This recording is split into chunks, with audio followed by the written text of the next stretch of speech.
Kali ini kita akan membahas masalah bin mounts. Jadi fungsi dari bin mounts ini sama dengan volume ya. Yang membedakan adalah volume itu datanya disimpan di folder varlib docker volume. Sedangkan kalau menggunakan bin mounts itu datanya bisa disimpan di tempat yang lain. Misalnya di folder home directory atau di folder apapun yang kita inginkan gitu.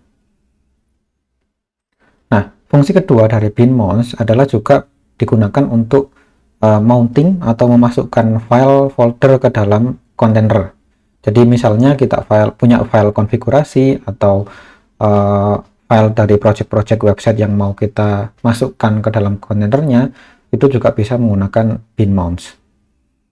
Nah, sekarang kita praktekkan fungsi pertama dari bin mounts, yaitu menyimpan data di direktori yang lain. Nah, jadi di sini aku akan buat sebuah folder namanya misal mongo data.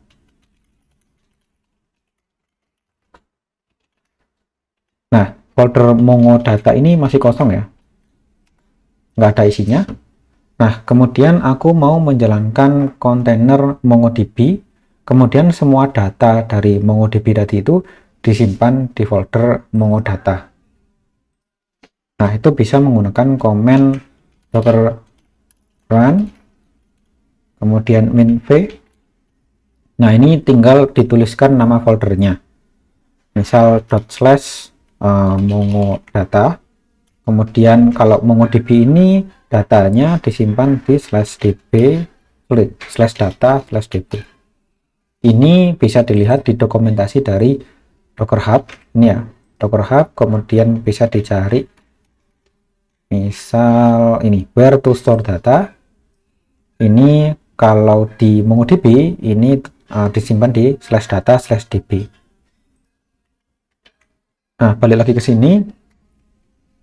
Setelah itu kita tinggal specify image yang mau kita pakai, misalnya Mongo versi 7.0.0 gitu ya. Nah, ini folder ini tuh artinya folder Mongo data yang udah kita bikin tadi itu akan di-mounting ke dalam folder /data/db yang ada di dalam kontainer MongoDB yang nanti kita create.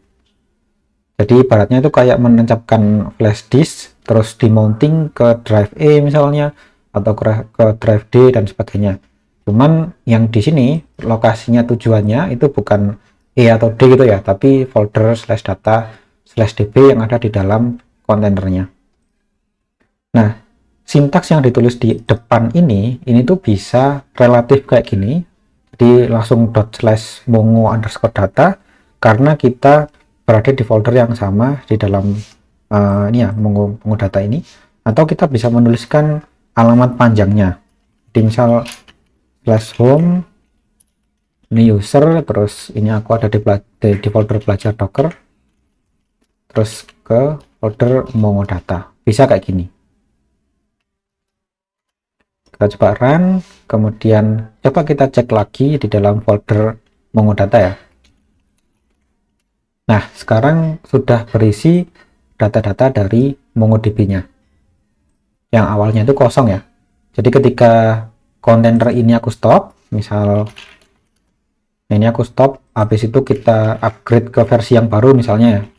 Docker stop ini, kemudian jalankan komen yang sama, tetapi image-nya berbeda. Ini versinya diganti jadi 702. Nah, kemudian kita coba cek lagi.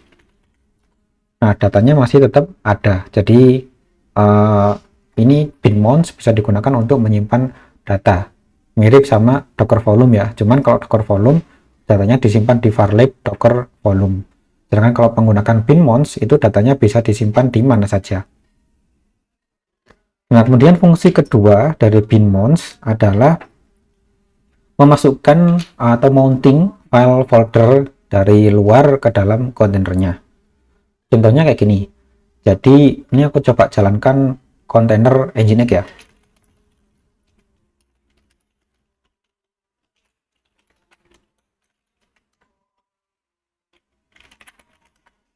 Nah, Nginx sudah jalan. kemudian kita coba cek di localhost. Nah, welcome to Nginx gitu ya. Terus anggap saja aku mau masukkan file website yang udah aku bikin gitu ya ke dalam kontainer Nginx ini tadi. Jadi ini aku udah bikin file index HTML sederhana. Isinya cuman hello world gitu ya untuk sekarang. Terus aku ingin memasukkan file ini ke dalam kontainernya, jadi mounting ya, bukan copy. Nanti kita lihat bedanya copy dengan mounting. Nah, karena kita sebelumnya udah bikin kontainer Nginx, kita tidak bisa langsung mengedit kontainer yang udah jalan ini untuk mounting data dari indeks HTML yang udah kita buat. Nah, yang bisa kita lakukan adalah mendelete atau menghapus kontainer yang sudah jadi ini, kemudian kita modifikasi komen run-nya tadi itu untuk mounting file index HTML ke dalam Nginx-nya. Nah, itulah yang disebut dengan immutable. Jadi kontainer yang udah dijalankan atau dibikin itu nggak bisa dimodifikasi secara langsung. Di Docker pun nggak ada komen edit, adanya delete atau hapus kontainer yang lama, kemudian kita jalankan komen run yang udah dimodifikasi sesuai dengan kebutuhan kita. Jadi kita harus delete kontainer ini dulu. Stop aja udah cukup sih. Kemudian kita jalankan komen docker run lagi, tapi sekarang dimodifikasi ya. Kita ingin mounting file index HTML ini ke dalam Docker kontainernya. Jadi kalau Nginx itu by default akan disimpan di flash user share Nginx HTML. Kemudian ini tinggal dipaste di sini. Kemudian index HTML. Oke. Terus sekarang coba kita reload. Nah, sekarang hasilnya adalah hello world. Nah, kalau menggunakan mounting kayak gini, ini artinya file atau folder yang ada di luar itu di attach ya, semacam nancepin flash disk gitu ya, di attach dari luar ke dalam kontainernya. Kemudian kita bebas mengedit isinya dan perubahannya itu akan langsung terlihat di layar. Jadi ini misal aku edit file indeksnya, dan misal aku tambahkan kata-kata belajar Docker gitu ya, di save tanpa harus restart kontainernya karena ini cuman file project ya. Kalau di Nginx, kalau misal perubahannya cuman indeks ini aja, itu nggak perlu di restart. Ini tinggal kita reload aja. Nah, perubahannya langsung kelihatan di sini. Kalau kita masuk ke dalam kontainer Nginx-nya, coba kita masuk docker exec commit IT.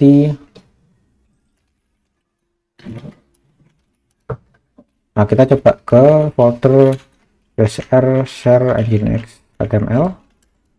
Kemudian kita coba cek dalamnya index HTML. Nah, ininya isi dari file itu sama dengan yang ada di luar, yang ada di Docker host tadi itu. Karena kita menggunakan komen main v tadi itu, ini untuk mounting file index HTML yang udah kita punya dari luar ke dalam folder ini yang ada di dalam kontainernya. Nah, jadi itu adalah fungsi dari bin mounts. Kita bisa memasukkan atau mengeluarkan file atau data dari kontainer atau masuk ke dalam kontainer.